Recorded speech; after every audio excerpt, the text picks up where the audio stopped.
Let's see, recording has started. Okay, before I start, like I do always, is there anything from last Friday that we need? Oh,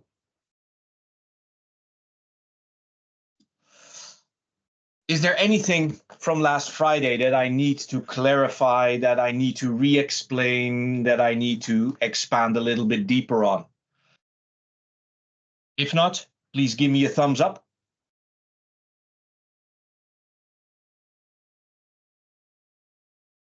Right.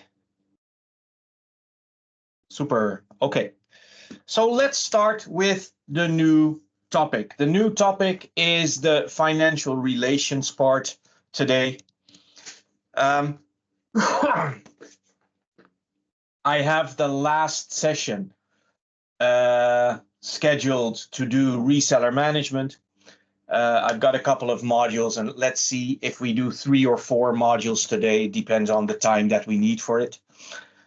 But financial relations, I want to look at our financial documents. Which ones are there? What can you see in them? How can you manage them? How can you work with those documents in the UI, etc. This is, of course, dedicated to our Cloud Blue documents, financial documents, and not, of course, anything that goes out. We realize that you have your flat file infrastructure that you are working with. Some of you are working with the rated data export, et cetera, to import into your financial systems. What we're going to discuss today is how all that information is reflected in the Cloud Blue user interface itself. So what are we talking about? We are at this moment talking about, for me at least, about 2 things. We will be talking about the billing process here, which means that we will discuss the new billing orders, but there is also a little part that, that looks at the payment process, because in a sales order, of course, you have your initial payments as well. And an initial payment leaves, let's say, a trace in such that there is a payment related to that, and there is an invoice related to that. But the rest of the billing process is, of course, around the end of that sales trajectory. However, if you look at the same things where we have a billing process that has a new billing order, we first generate that invoice and then we have the payments in the system. So there are a couple of things that are starting at the beginning of at the end of the documentation of this flow. So what are we going to look at? The first thing that I want to look at is or a couple of things that are of importance when you're looking at our platform. 4 things that you see here on screen. You see AR documents, you see credit terms, customer classes, and statement cycle. Everything around this is, of course, related to the whole financial relationship that you have with those customers, where part of this, mainly that part, is related to the customer side of things. And what do I mean with the customer side of things? This is where we can configure a customer to be treated in a certain way. When will he be billed? What happens if that customer doesn't pay, and you have actual payment methods, et cetera, in the system. Whereas this is more, I would almost say, product related or subscription related. So there are 2 sides to a financial relationship. How do we treat our customer? When do we bill him? How do we bill him? And with how do we bill him, we mean, do we bill him per subscription, or do we give him a consolidated invoice once a month? And on the other side, we have the actual results of those subscriptions. We have payments. We've got our invoices. If an invoice was not correct, we can create a debit memo, we can create a credit memo, etc., etc. Those are the AR documents. So two sides to the same story. So let's first look at AR documents. AR documents in the UI, these are reflected under the header documents. In previous versions, we had something like AR documents, but the AR, that stands for accounts receivable, was for a lot of people very confusing. So we went to documents, and documents are not Word docs, etc. Those are those financial documents that implicate the financial status of you, of your customer, of your system.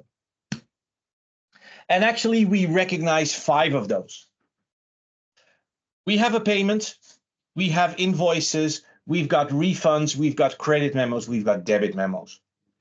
So what is a payment? It's, of course, the amount of money to be paid by or received from the customer. Billing provides different payment method types: cash, credit card, wire transfer, etc. Of course, eventually the payment will be applied to an invoice. And if the amounts are the same, both financial documents are cleared, meaning they are zeroed out. Of course, the invoice is the financial document that must be paid by the customer, or of course, the proof that the customer paid that amount for its sales order, because in the billing order, the invoice is generated first, which means that the customer needs to pay it. However, for a sales order, we have the customer pay first, and then we give him the goods, and then we generate the invoice. So the definition depends a little bit on in what context we are seeing that specific document. We've got refunds.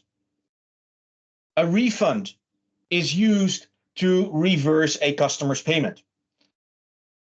Simply means that the refund will return the money to the customer. On credit card payments, it's actually indeed, it's moving money from your account into the credit card owner's account. We also have something, and it's, you don't see it there, but it's similar as the refund. We have a void check. A void check is used to cancel recent online payments, confirmed by a payment gateway, but not yet settled. That means that if we are in the process of charging a credit card and we are in time, we can void that payment, meaning that, hey, let's stop this transaction, don't transfer the money anymore, we're ready. You cannot void an already made payment. In that case, you need to create a refund. So if a customer pays by credit card and that credit card is already charged, that means that the money is transferred from the credit card's owner's account to your account, you don't have the opportunity to void anymore, avoid the payment anymore. In that case, you need to refund it. When can you void a check? For instance, if there is a bank transfer happening where the customer needs to confirm something, a credit card payment where the customer needs to 3D Secure approve that payment, any payment where the customer needs to approve something manually after you have initiated, but before the customer has made that approval. And of course, a very simple one is if the customer sends you a check for this, and you decide that you don't need that money, so you can rip up the check. You can also void that payment. Besides that, we've got credit and debit memos to, let's say, adjust the customer balance, to give them some money back, or no, not money back. That's the word, the wrong word. To give them some credit that they can start using on something else. Something else could be a new product. Something else could also be the next invoice. And the debit memo, of course, is because you charge them too little, which means that in the next invoice, you want their invoice to be a little bit higher because of a miscalculation on your side as well. All these documents together make the balance of a customer. And the balance of a customer eventually, of course, should be zero, meaning that all payments have an invoice against it and all invoices have a payment against it. It sounds like the same thing. For me, it's not, because the first one, all payments have an invoice against them, means that there is a sales order where the customer paid for it, we provisioned it, and we send an invoice. That's the reason why we only do the invoice at the end, because we want to make sure that we deliver the goods, because the customer pays for the goods. And if we have delivered the goods to the customer, we can close the payment with an invoice. On the other side, the invoice is closed by a payment, has to do with the recurring payments. I give them the customer an invoice for the next month, so now he has to pay that invoice. Of course, eventually refunds take their place in this process. Credit memos, debit memos take their place in this process. So how are we looking at those? What are, let's say, items that are in favor of the customer, and what are things that are not in favor of the customer but are in favor of us? And when you look at the next, let's say, slide that will show up, there will be some movement and there will be a plus and a minus. You always have to consider the visibility from which side you're looking at it. And I will explain that a little bit later. So what I'm looking at this moment is how these documents, the invoice, refund, debit memo, payment, and credit memo, are acting, let's say, on behalf of the provider from the seller's perspective. So an invoice, a refund, and a debit memo make the credit or the balance of the provider higher. They increase it. The payment and the credit memo decrease the provider's balance. Why does it decrease? Because if the customer makes a payment, you are in debt to him. You have to supply him with some goods for that, right? And the invoice proves that you've done that, so it increases it again. If correct, to zero, right? That's the thought behind it.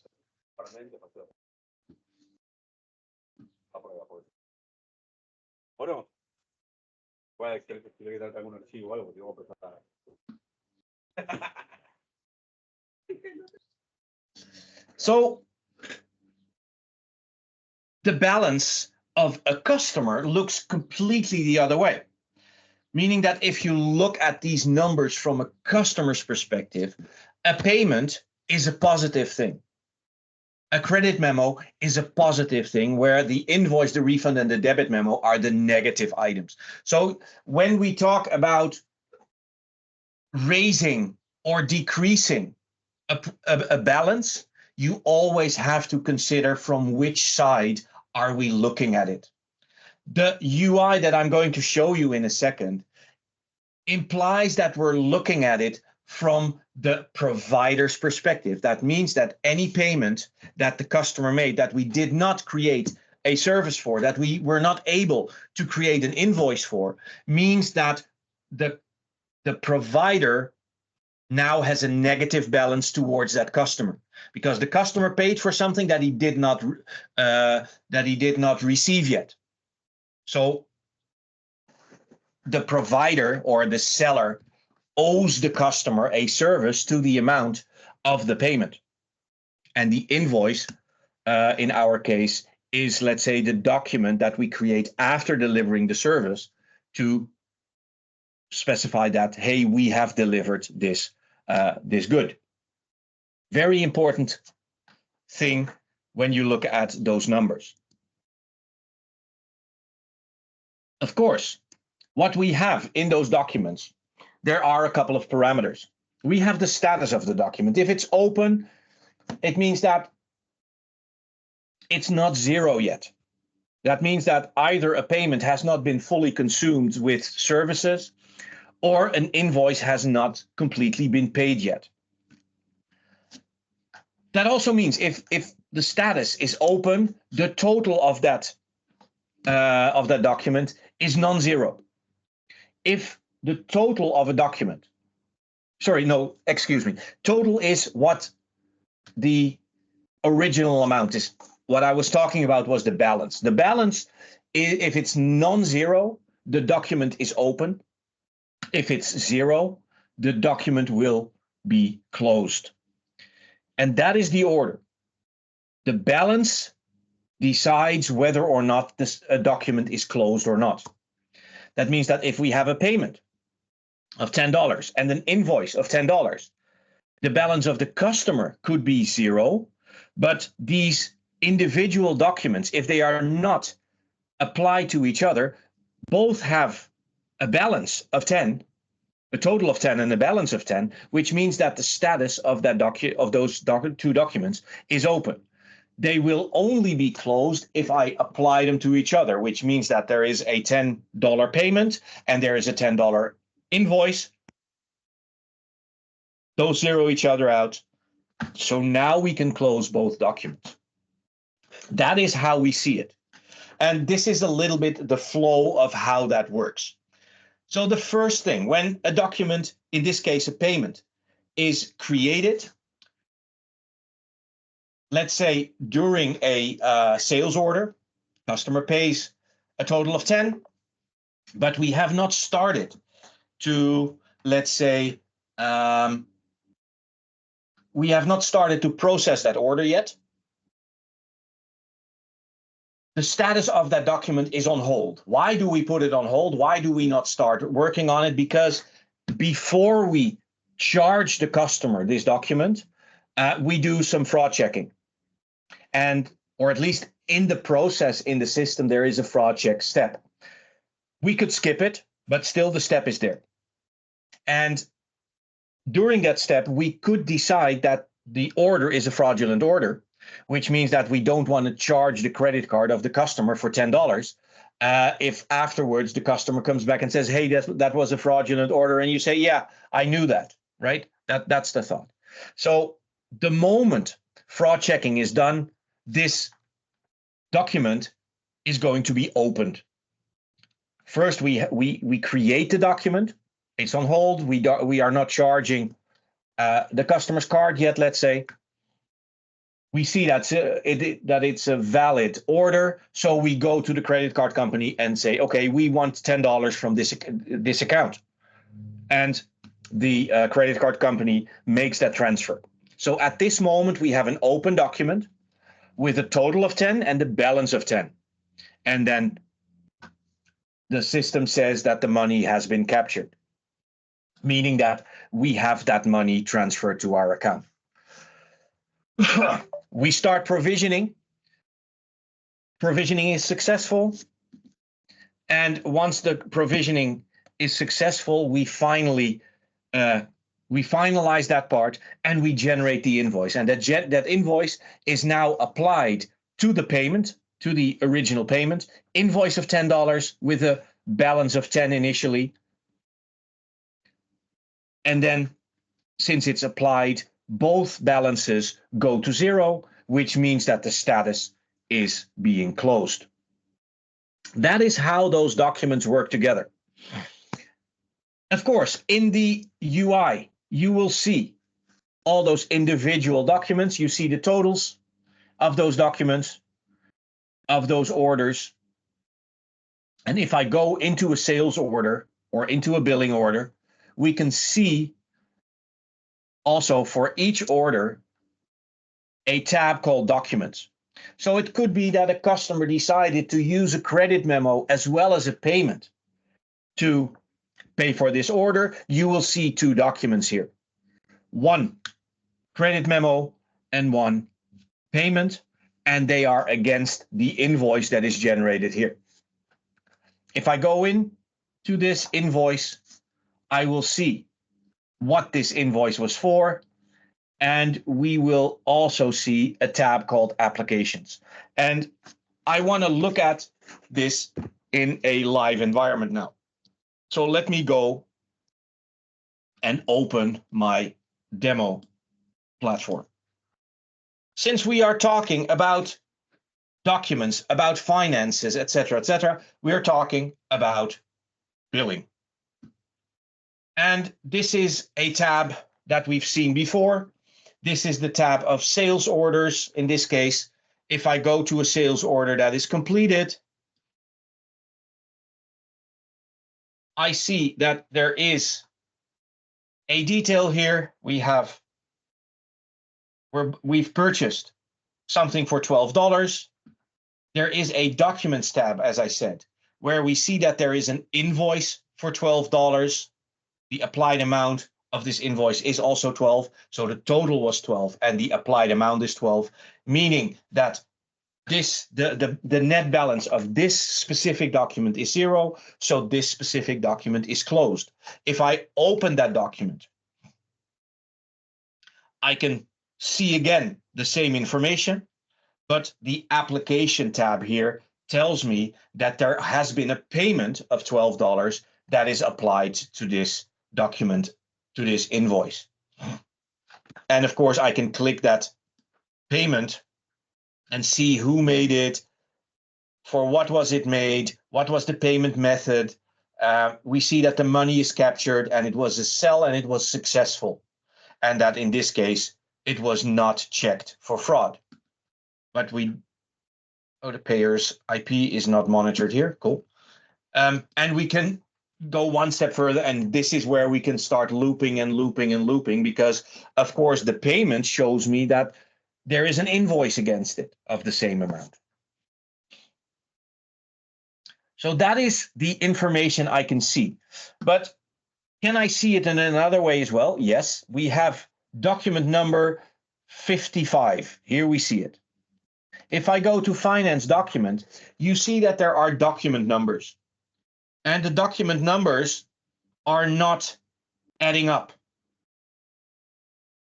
We even have document numbers with the same number. Why? Because for each document type, we have its own counter. So we have counters for payments that go 1, 2, 3, etc., etc. We've got counters for invoices that go 1, 2, 3, etc. And up to a certain point, those things run in parallel. And that's what you hope for, of course. 1, 2, 3, etc., etc. But there might come a time when these things are going to go skewed. Why? Because things happen in the background. People are generating other types of documents that are used for paying items. And if we look at that number 55, here it is. There's the invoice, and here's the appropriate payment as well. This is the $12 from the 30th of April. And let's open document 27. As we see, it's closed. We see that application. So this is exactly what we see. One of the things I can do, if, for instance, I attached the wrong payment or the wrong credit memo to the wrong invoice, I can do what we call a reverse application. Basically, we break the link between the two. Let's first look at the customer, Alex Tima McCall. So from a customer perspective, this is the person. And we see that his balance is 0, meaning that from this perspective, each customer, he paid all his invoices, all his subscriptions that he requested were provisioned or have not started to provision. So his balance is 0. Let me go back to that payment and break the application.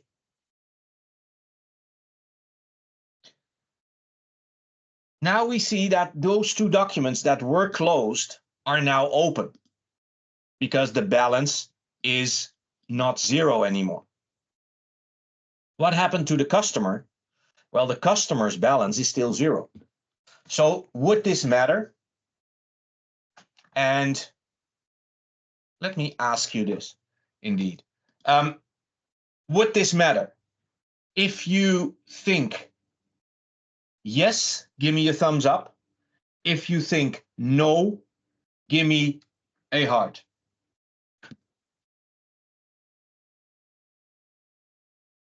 What's the question again? Does it matter that I broke the link between those two documents? Because the customer still has a zero balance. Well, it matters because sorry. It's a heart or a thumbs up, right? Yeah. It matters. What's the heart and what's the... It matters is the thumbs up, and the heart is it does not matter.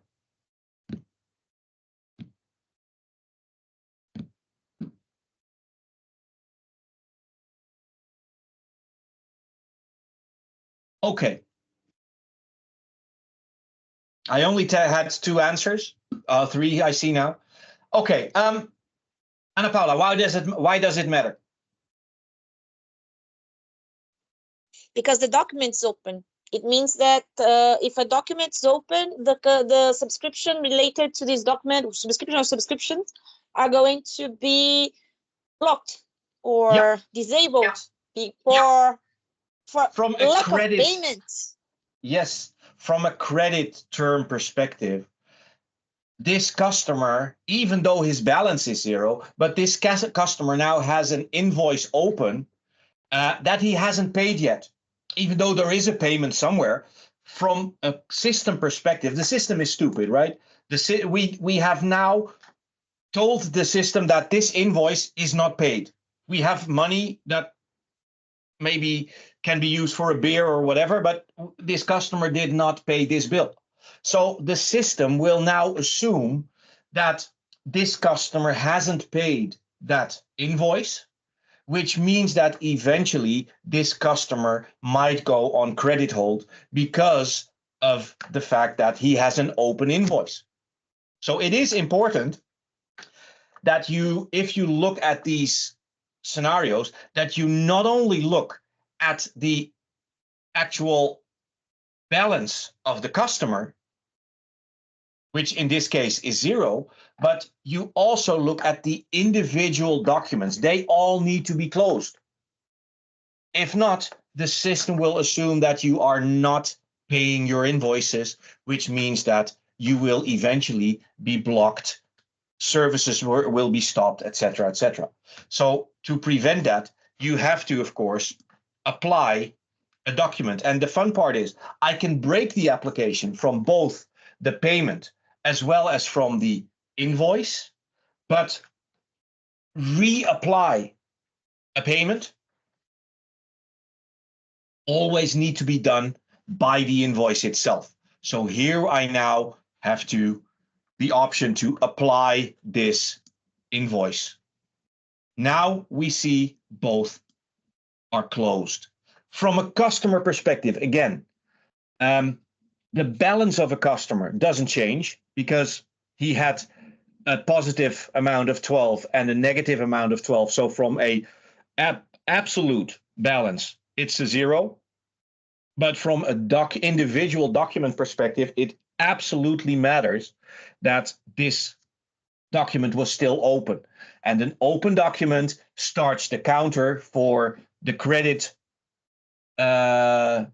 calculation, which simply means that eventually this customer will be put on hold, or his subscription, depending on how you configured it. And we're going to talk about that in one of the next pieces of this module. But he will go on credit hold. And that's a very, very important thing to keep in mind. If you're playing with this in production and you break an application, reapply it as well, because otherwise that customer will somehow have an issue. Tell me, Carlos, was that a question?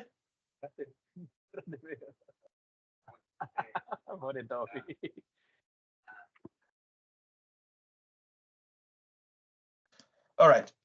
So, very important thing to realize that a zero closes the document, not the other way around. It's not, hey, there is no button that closes a document. If they're all applied and something is 0, that works. The next thing to look at is the customer class. So the idea behind the customer class is to group your customers in a way so that you can fairly easy treat customers of the same type in the same way. Let's give you 4 reasons to create a customer class. Those are just 4 that we see happen. There might be way more reasons to create different separate customer classes, but the ones that we have, for instance, the credit limit.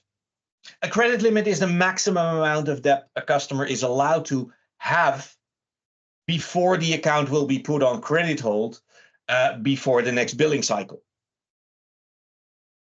So as long as the customer neatly paid, he can buy on credit and then pay everything the next invoicing round. A consolidated invoice could also be a reason. We want to have, for these customers, we want to send a single invoice once a month. Whereas another group of customers, we want to treat, let's say, as a consumer, if you have 5 subscriptions, we charge them through the month 5 times based on when that subscription is ready for invoicing. Special pricing, I can assign, and that's this one a little bit. Oh, let's go back. This one a little bit. I can assign discounts to customer classes. So if you have, let's say, extremely large customers that are doing so much that you say, hey, let's give you 2 or 3% discount on anything you buy. That could be a reason to put those customers in a customer class and assign them that specific discount. Specific credit terms, small customers, we are not giving them a very long time to pay their bills because we know that these guys are using their credit card, or they're basically 2, 3, 4 people companies where if we send them the invoice, they're paid pretty fast. Whereas if we send invoices to the large enterprises, we know that 3 people first have to authorize the payment, et cetera, et cetera. So they need a longer period for payment. Credit terms. Different auto payments or payment methods availability. Let's say for our consumers or for this very small office and home office customers that I have, I want to allow for, let's say, PayPal as a payment method. Anything else, anything larger than that, I want to do another kind of billing. So you can assign those also via a customer class. So what are the settings that we can do to a customer class? We can assign them specific credit terms, we can assign them statement cycles, and we can assign them what billing type they have. And what do we mean with billing type? We're looking at, do we send them an invoice on a per subscription basis? And even that could mean that we not send all those invoices at the same date, but we send it to them whenever that subscription is ready for billing. So, which typically means if I bought this subscription on the 1st, I'm going to bill you on the 1st. If I bought this subscription on the 12th, I'm going to bill you on the 12th. That means if I have both subscriptions, I get an invoice on the 1st, I get another invoice on the 12th.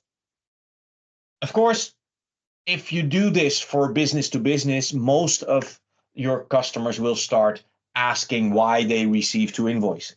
Well, because you have 2 subscriptions and we bill you per subscriptions. If you don't want that, we can swap it, which means that you pay on the 1st of the month for everything that you have. If that's okay with you, we can make that work now. Customer classes are, of course, because it's all on financials, are created in the billing platform. And here we have it. Under operations, there is a customer classes option. I'm going to show that in a demonstration in a second. but I want to talk about other items first. Let me finish my sentence, Ana Paula, and then I come back to you. Customer classes are set on a per seller basis. That means that if you create this at provider level, you have your customer classes and all of your resellers will have the opportunity to create their customer classes. There is no inheritance and there is no overlap. So if I create a customer class, small customers, my reseller can create his own customer class called small resellers as well. Ana Paula, tell me. I know you were talking about this like 15 minutes ago, but this just came up to my mind. I remember that when I first started working with Cloudblue, actually with Odin, sales order did not create invoices. This is the reason why we extracted the orders and also the documents to get all the charges for the customer. But what I'm understanding now is that sales orders and change orders now have invoices too, generate invoices too. I don't know how long ago you started working with this. I'm working with this platform for 12 years now. And as far as I know, each order always generated an invoice. It could be a zero. And what could happen or could have happened is there has been a time when a $0 or a zero amount order was created. We did not generate and it did anything. not generate the invoice. Yeah, okay. Yeah. It might, yeah, I remember that we applied the payment directly to the order. You know what I mean? And the documents we applied to the invoice, if I'm not wrong. The payment is applied to the invoice. Yeah. Yeah, And but in I the think order that we it might applied be. the payment to the order. Yeah. No, we still do that. We still apply the payment. No, we make the payment to the order, and at some point we get to the point where it is provisioned. At that moment, we take that invoice that is generated, apply the payment to the invoice, and apply the invoice to the order. Let me. Got it. Yeah. Let me. Yeah. Got it. You change it. Okay. Yeah. Let me show you one thing. I'm not sure if I can show it here. Resource rates. Let me edit this resource rate and see if it shows something. Here. I think that since that issue that you had, we added a configuration item that says show zero price. Because if you don't set that, we will not have anything to show in an invoice if all your resources, products, etc., are zero price. That means we have a sales order. There is no payment because you don't have to pay $0. But there will also not be an invoice. It could be something like that. Yeah. Okay. Another question I have. Let's say I have a sales order for after billing periods subscription. Yeah. And not okay, so it will be paid later. And then let's say that the order is the customer is blocked or it's, I don't know, it cancels before the end of this first billing period. The invoice will have the final price, right? Yeah, the prorated price. Yeah, the prorated final price that the customer needs to pay for. Will be in the invoice. Will be in the invoice, right? Yeah. Yeah. Let's say it's a prepaid one. Oh, no. Forget about it. Yeah, it's a prepaid one.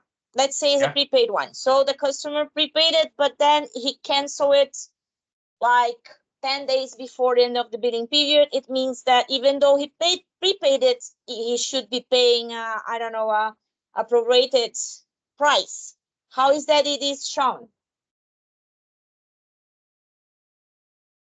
It's not in the invoice because the invoice was already presented. So you would probably create a credit memo or something, right? It's a refund document. If it's refundable. Yeah, that's it. If it's Yeah. refundable, then it's a refund document. If you set refundable, that it's refundable, you can set Yes. the amount that is not refundable. Let's say include an example would be, for instance, a customer buys Office 365.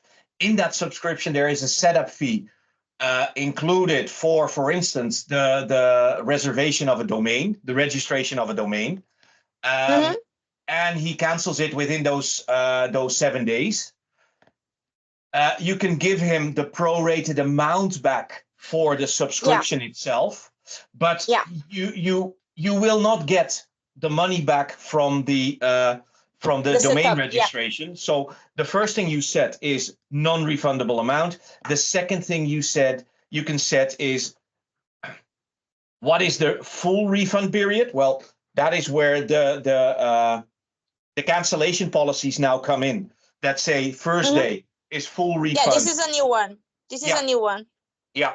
But it's only 21. I don't see that in the 20, I think. 25. But anyways, okay. Yeah. So that is for other products, this is how you manage it. So okay, so it would be a refund thing. Okay, got it. Thank you. You're welcome. And sorry, there are 3 settings that do this. Because of course we have a full refund period. How many days do you get all the money back? And then after that moment, do we give you eventually money back or not? So that is how you set it. Yeah. All right. Now that we're in the UI, let's go quickly to my customer class setting. Here we have it. And you see there is always a default one because the customer needs to be in a customer class. We need to know how to treat a customer. So we pre-created one, the default one, and I can add a new customer class. But before I do that, I want to talk about a couple things because here you see credit terms. Here you see statement cycle. I cannot select anything here. And I want to show you that I have to create these first before I can go to create a customer class, because otherwise it's not very useful. You have to create a customer class, then create the other objects, then go back to the customer class and assign them. I prefer to do it in one go. So the customer class, we might have multiple. You can always, what I always like is to add a color to it. You can add a color to it because you want, for instance, to assign a quick pointer. These are important customers. If they call, drop everything else, right? You can even have a color scale because if you are working on an issue from a customer that is marked as orange, that's okay. That's pretty high priority. But if a customer that is classified red calls you or has a ticket, you drop the orange and you go fix red first, and then you go back to orange. So I always love to play around with these color codes. But first, let's look at the 2 other things, the statement cycle as well as the credit terms. So what is a credit term? The credit term is the set of rules that mandate how we treat a customer when he receives his invoice. So this is mainly for, let's say, those billing orders, those recurring payments. This is not something typical for new sales orders, because in the sales order, especially when it's a prepaid thing, the customer pays and then we move forward. So there is nothing open there. We don't give him the service if his credit card doesn't check out, if we, et cetera, et cetera. So in the credit terms, there are 3 periods that I can define. The first one is the due period. The due period is the time that the customer has to normally pay his bill without repercussions on the subscription. And in this case, we assume a little bit that we do this on a per subscription basis. But let's be honest, if we do a consolidated invoice, this also means that it does not have repercussions on all his subscriptions. Then we have a grace period. The grace period starts after the due period. And it is the time that the customer has to make a payment without being penalized, but there is a repercussion. During the grace period, the customer cannot change his subscription. He cannot add licenses. He cannot remove licenses. He cannot upgrade. He cannot downgrade. He cannot cancel. So the subscription is as is, but before he can make changes, he needs to pay. And then we have a hold period. And the hold period is the period that the customer is allowed to have a negative balance. And I will try to explain that in the next slide, what we mean with that. And of course, eventually, if everything has passed, due period gone, grace period gone, hold period gone, we might want to put the customer on credit hold. Credit hold simply means that we stop his subscription or his subscriptions. We make sure that his domains that are there via our platform are not resolvable anymore, meaning that even external services, there are no MX records anymore. So his Office 365 won't work anymore because he cannot receive emails. He might be able to send emails, but he cannot receive emails anymore. His services will be, let's say, paused. That is what credit hold does. So how do those first three periods work together? Well, let's try to explain that with a timeline and a graph. So we have three objects. We've got the account, we've got the subscription, and we've got the service. Those three are the objects that we're looking at. What happens to the account eventually, what happens to a subscription, and of course, the subscription is responsible for the service. The service is Office 365, the service is Acronis, the service is Dropbox, etc., etc. So the customer has everything up and running, he paid everything, and he receives his first invoice. That means that at that moment, the due period starts. The due period starts means that it's going, he has 30 days to pay, or 10 days to pay, 20 days to pay, depending on how you configured it, right? And then something strange happens. This customer is billed on a per subscription basis. So this is, let's say, the 2nd of the month and the 10th of the month, his second invoice is generated. That means for the first invoice, the hold period starts. Because now all of a sudden, his balance is, as respect to the first invoice, drops below zero. Because all of a sudden, there is another invoice there. We call it the hold period starts. Of course, time proceeds, due period ends. And as I said, the due period is followed by the grace period. And the thing is that everything keeps running until all three periods have passed. So the due period has passed, the grace period has passed, as well as the hold period has passed. At that moment, the account, if you check that box at least, and I will show you that box in a second, the account will be put on hold, on credit hold. That means that his subscription or his subscriptions will be put on credit hold, which means that their services will be suspended. Of course, another thing could happen as well. We could have a situation like this, where the due period has ended and the grace period has started, and at that moment, the second invoice is generated. It doesn't matter.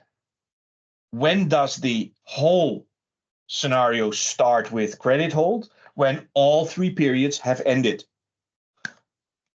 So is it an easy configuration to say, hey, I want an account to go on credit hold after 20 days of or 30 days of releasing an invoice?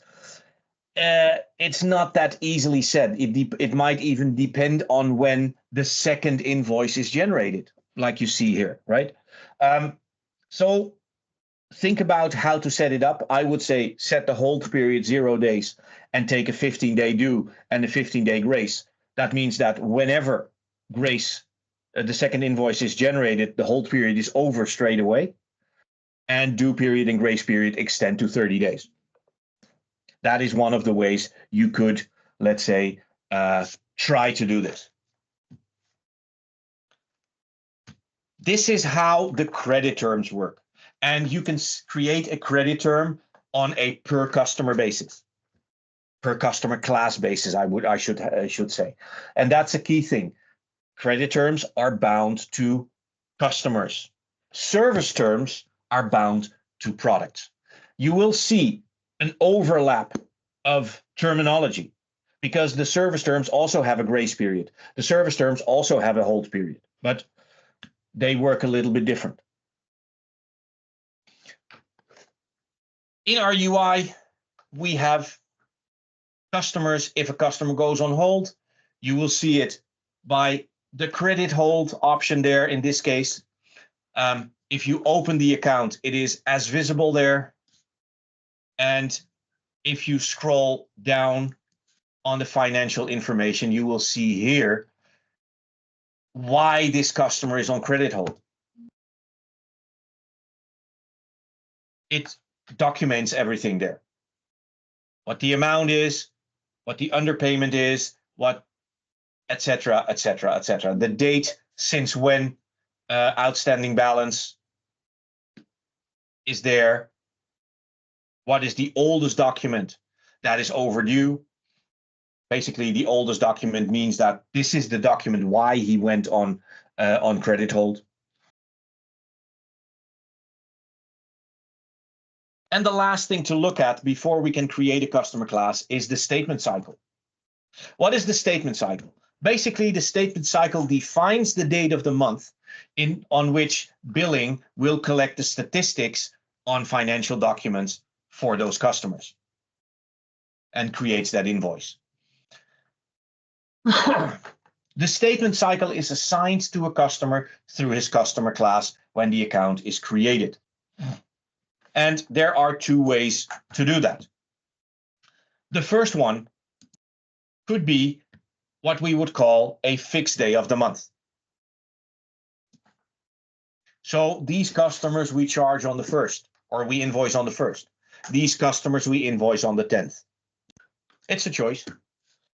An alternative would be what we call the per account day. And the per account day is sets the statement day of a customer on the day where the customer places his first order. So basically when that customer is onboarded in most cases. What you want, you can change customer classes, so you can go from per account day to fixed day of the month. You can also change the actual date of that customer, that billing statement cycle day of that customer on a per account basis, but it is up to you.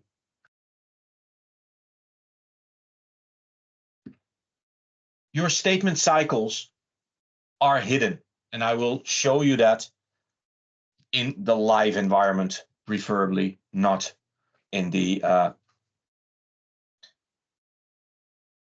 not in a screenshot.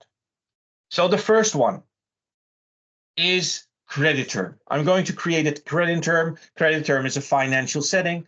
You see an option terms here, and here we have 3 tabs that are related to terms.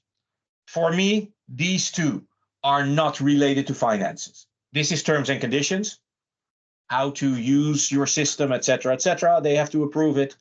This is the service terms, which is what happens at the end of my subscription life cycle. Not sure what that has to do with finances, but it's a term. So probably we fit it together under terms because they all have the word terms in it. But this is what we're talking about, the credit terms. I'm adding a new one. First one to do is give it a name.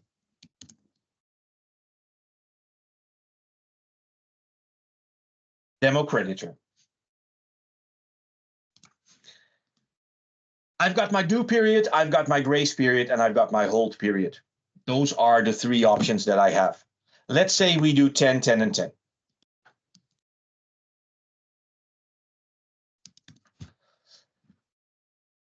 And of course, eventually, when all these three periods are over, as I said, should that account go on credit hold automatically, yes or no? That's what we said here. I want it automatically. Again, other settings. So let's look at those other settings first. First, this one. Automatic charges. Let's say you have credit card payments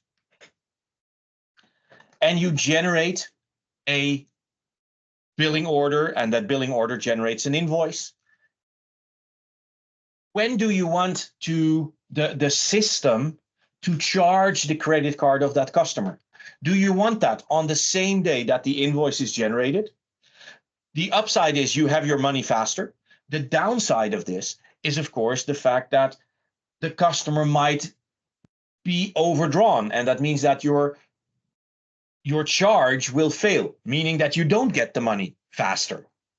Now, all of a sudden, the customer has to fix it, etc., etc. And maybe you have to go in there manually to repay the invoice. On invoice due day means at the end of the due period, after 10 days. It gives the customer time to fix things, and then we charge his card. The problem is there's 10 days in between, and it might mean that in the meantime, his card is getting overdrawn again. And he doesn't have anything to fix it anymore, because after those 10 days, he goes into the grace period already. And there are repercussions, as we saw. And there is a way to do it somewhere in the middle. So many days before the due date. So let's say this is 5. That means we have 5 days. Customer has 5 days to fix his credit card balance so that the invoice can be paid, and then we charge the card. If it fails again, the customer still has 5 days to pay his bill in another way. Right? That is what I can set with this extra setting. Put on credit hold only the unpaid subscriptions. If you do per subscription invoicing, you know which subscriptions have been paid and which subscriptions are not paid. And I would say only block those subscriptions that the customer doesn't pay. If you don't want that, and your customer has 10 invoices open and he does not pay one of them, the other 9 are going down as well. That's what this checkbox might prevent. And then we've got the underpayment limit. Let's say I've got 2 customers. Both have 10 subscriptions. Customer A, the first one, has 9 subscriptions that cost him $100 and 1 subscription that costs him $10. And the first invoice, he does not pay his $10 subscription. Well, he brings in 900. Let's not cancel him yet. Let's not block him yet. And this guy thinks, hey, I can get away with this. So next time I do the same thing. I do the same thing. Customer B has 9 subscriptions of $10 and 1 subscription of $100, and he does not pay that exception. So, but this guy, in that case, pays you $90 and does not pay you the subscription of $100. Do you want to treat those 2 guys the same? Yes, I would. I want to set one rule for it. However, the rule is that eventually customer A should be blocked. Should be blocked, for instance, if he 9 times or 10 times does not pay his $10 bill. At that point, the other 9 go down as well. So we want that underpayment limit, because the first time it's 10 out of 910 that he doesn't pay. I'm not sure how much that is. Let me use Google for that.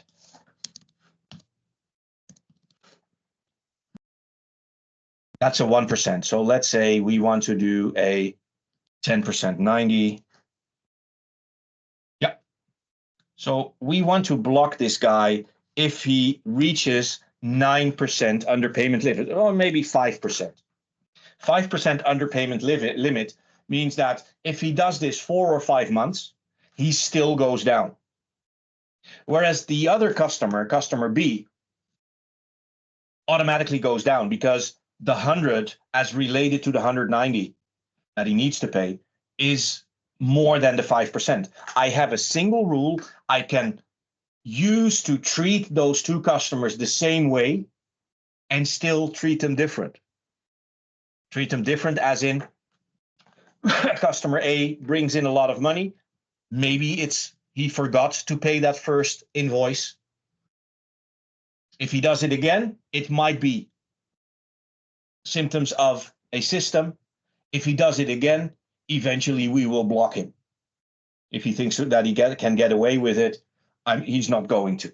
So that is what the underpayment limit allows me to do. Very powerful tool. I'm going to save this. And at the bottom, I forgot about that, is the credit limit that we set. Let's say we want to give this customer a $100 credit limit. My prices are not that high, so $100 is a good amount. Save it. So we have our credit term now. The other thing that we might want to create is the statement cycle. And as I said, the statement cycle is a little bit hidden, and I'm not sure why it's there. I asked and nobody can give me the answer because this was decided somewhere in version 5, and those developers and architects are long gone from within our company. But under more financial settings, there is the huge amount of 3 extra settings. It would have fit here, especially since this one should not be there then. This one has 8 options. This one only has 3. But I'm not sure why it's there. Maybe they expected to have more finance settings at some point. Here we can add new statement cycles. We can give it a name, demo cycle. The source of the statement, is that the day of their first order, or is it a fixed day that you decide? Let's say the 2nd of the month.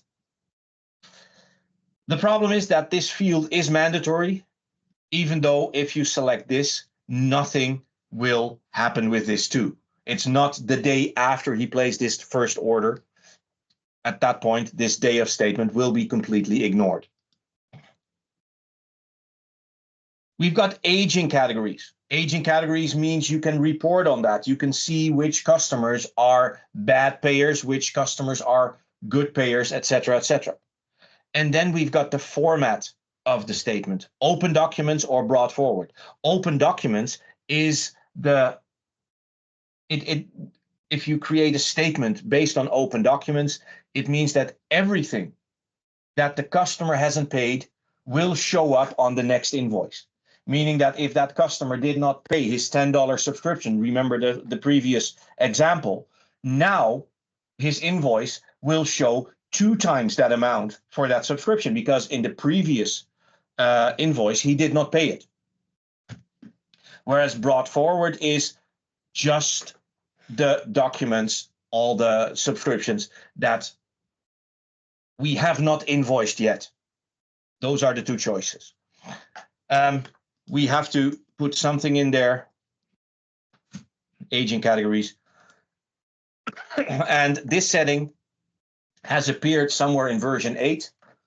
And at this moment, I don't know why it's there, because we do not close our book year in this platform.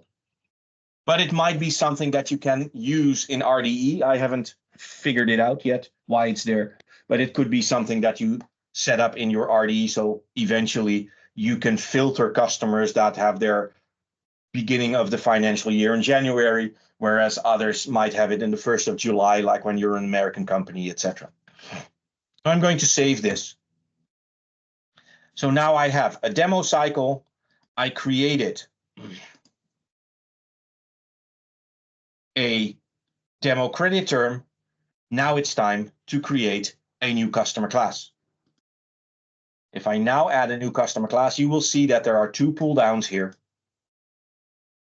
where those two new objects are available for me to select.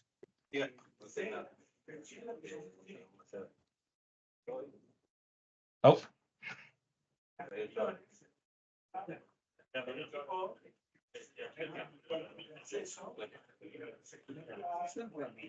I see a hand up. Tell me. Yes, Eric. What is the difference between billing type per subscription? No. This one. This yes, per subscription y per account. I will talk about that. I will talk about that. Mhm. So we give it a name, and actually the first thing afterwards is that we select the credit term and the statement cycle. So the one objects that we created earlier. I'm coming back to this setting a little bit later. Here we have another schedule. We're going to cover that in the notifications module, but if, for instance, you are using credit cards, a credit card has an expiration date. And if you use that credit card in the system, you can imagine that if that credit card expires, you do not, you cannot charge the customer account through that credit card anymore. So you want to send customers a notification when that is about to happen, just like when a subscription is about to end that we looked at yesterday.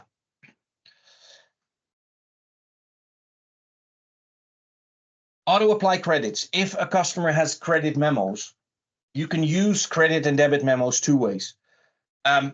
You can use them for their next purchase so that the customer can now select that his new order, he's paying part of that using a credit memo. If he doesn't buy new products, guess what? That credit memo is going to sit there and sit there and sit there, never used. Or you can do an auto apply credits, which means that the moment I create a credit memo or a debit memo, it shows up on his next invoice. And if it's a credit memo, he has to pay less.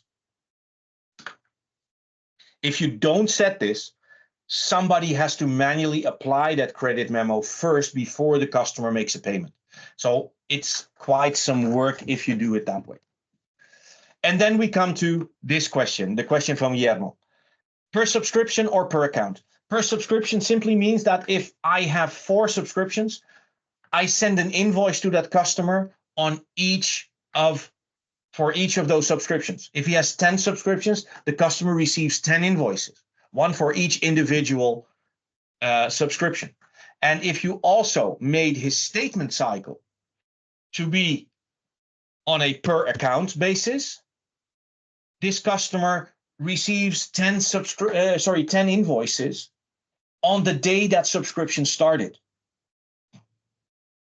So he receives an invoice on the 2nd, he receives an invoice on the 8th, he receives another invoice on the 12th, etc., etc. So that is what per subscription means. If you don't want that, you can set him to be per account. What does per account mean? He receives one monthly invoice on his billing date.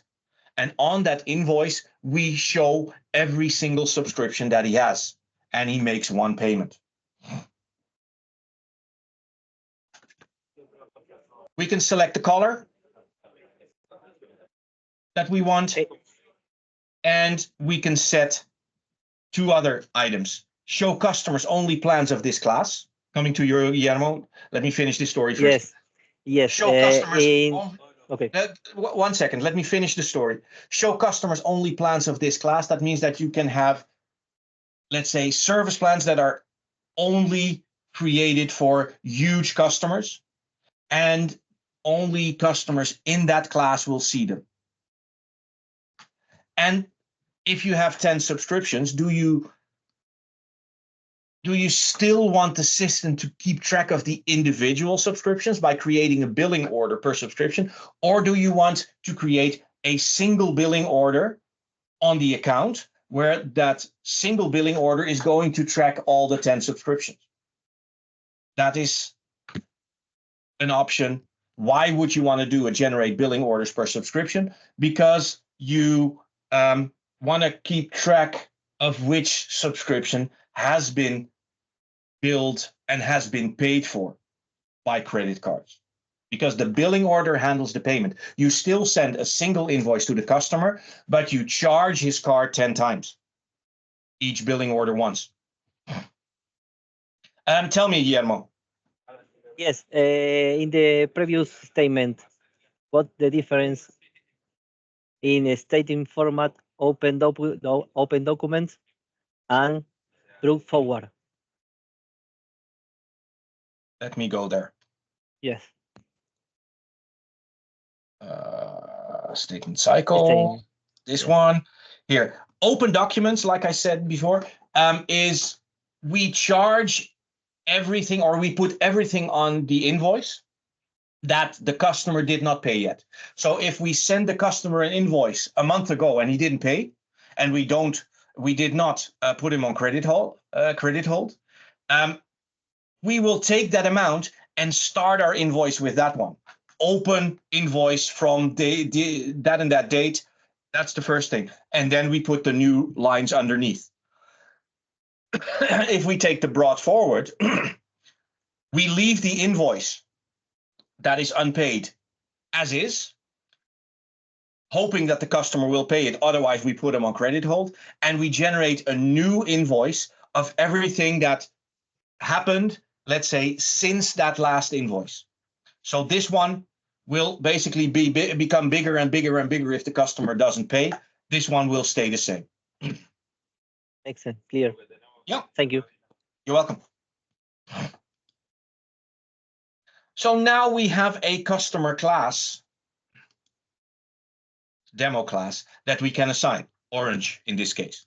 So if I now add a new customer account, I can select that demo class and I can create a new customer. Existing customers, I can change the class. Here we have it. We've got the customer class, we've got the credit terms and the statement cycle underneath each other. If I click edit, it looks like I can change all three of them. If I click edit, you see that I can only change the customer class. These two will follow what I configured in this configuration. If I click customer class and I save it, you will see that the credit terms and the statement cycle have now changed to demo credit term and demo cycle. Another thing that changed, and let me first change it back quickly and do this trick again in a second. Here under financial information, we see that there is a credit limit and there is a credit limit source. The credit limit source is the credit term and the credit limit is $0. Because in the default customer class, we assign the default credit term, and in the default credit term, the credit limit was set to 0. Let me change it again to my new customer class. If I scroll down now, we see that there is the demo credit term, and in the demo credit term, I assigned a credit limit of $100. That means that now the customer can, let's say, without charging his credit card, can buy products up to $100 before he receives, let's say, the notification that he now needs to start paying. If I want to, and let's say this customer, for this customer, we know it's a very big customer, that $100 is a little bit small as a limit. We can add or change something here. Let's say this is 500. And that means we set it to be customized for the account. And I will see it on the account as well, that it's customized for this account and that the amount is 500. You can play around with that creditor and that credit amount. The downside of this is most of you work with a platform that has been set up ages ago. That means that all these decisions have been made and probably pre-configured for you by either your predecessors or our guys. But it's still important to realize that you can make these configurations, and that if you were not happy with how things were configured, you might now see opportunities to reconfigure parts of your system. For the rest, we have a couple of other, come on, I need this one. A couple of other financial settings that we already discussed, but that is the account status. Of course, the account status is active if nothing happens, if everything just goes okay. At some point when a customer doesn't pay his invoices, the account will be put on credit hold, either manually, I showed you the setting, or by the system. And of course, that means also that if the system can put that account on credit hold, the system can also release that account from credit hold. We also have an administrative hold, or hold as the UI calls it. This is always a manual action, always. Of course, it could mean that we put a customer on administrative hold and he doesn't pay his bills. So he goes to credit or administrative hold, or the other way around. The customer was on credit hold and then the police shows up and they want you to stop that account from coming back from hold. So you put him manually on hold. Of course, this also has a reverse, where you need to know that this direction is always manual and this direction is either automatic or manual. So if you really have credit card payments in the system and the customer doesn't pay, he can go on credit hold automatically. If the customer decides, oh shit, I forgot to pay, and he quickly pays, the system receives that payment and he goes to active again automatically. You don't have to do anything. Whereas the vertical changes are always a manual thing. So if you really want to lock out a customer for some time, or lock out or stop a customer from his services, the vertical hold is more effective than the horizontal hold. What happens if an account is put on hold? And in this case, it doesn't matter whether it's credit or administrative hold, hold is hold. His account, subscriptions, services, domains, users, and orders, what happens? Well, the account, subscriptions, are going on that same type of hold. So if the account goes on credit hold, subscriptions go on credit hold. If the account goes on administrative hold, the subscriptions go on administrative hold. What does that mean for the rest? Well, like I said, services, if the service supports it, that's of course depending on the service itself. The service will be stopped, suspended, or stopped, depend on whether the service itself supports that API method. Domains that we manage, because we cannot go to an external DNS service and say, hey, stop it. But if we manage, the CloudBlue system manages the domain, the domains will be disabled and you cannot create new orders. Users will be enabled. That means access to UX1 is allowed. Why is that? It's very, very simple. It might mean that the customer needs to access UX1 to pay that invoice, to authorize that payment, or go to his PayPal account using the invoice, because there is a link between the UX1 and PayPal where the customer needs to log into his customer account, go to his invoice, say, I want to pay it, is reverted to PayPal, authorizes the payment, and comes back, and now everything is up and running again. So that's why users are enabled, and that's why access to UX1, to the customer control panel, is still allowed. But for the rest, nothing functions. Having said that, what questions do you have? If none, please give me a thumbs up. All right. I see thumbs up coming up. Thank you. All right, let's take a short break then. And let's take a break until it's now 24 on my watch, 25. Let's be back at 35. I'm going to stop the recording and I'm going to write, let's be